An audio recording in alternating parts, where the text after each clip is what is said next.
بسم اللہ الرحمن الرحیم۔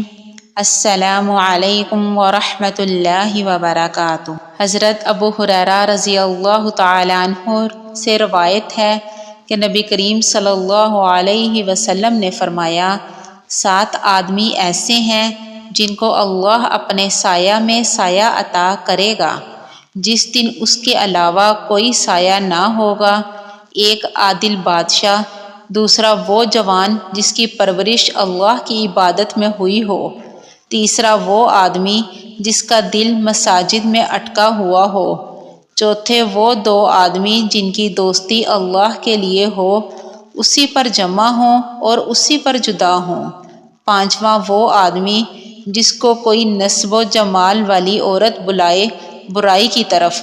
تو وہ کہے میں اللہ سے ڈرتا ہوں، چھٹا وہ آدمی جو صدقہ اس طرح چھپا کر دیتا ہے کہ اس کے دایاں ہاتھ کو بائیں ہاتھ کے دینے کی خبر نہ ہو، ساتواں وہ آدمی جو خلوت میں اللہ کا ذکر کرے تو اس کی آنکھیں بہہ پڑیں۔ حضرت عبداللہ بن عمر رضی اللہ تعالیٰ عنہ سے روایت ہے کہ رسول اللہ صلی اللہ علیہ وسلم نے ممبر پر صدقہ کرنے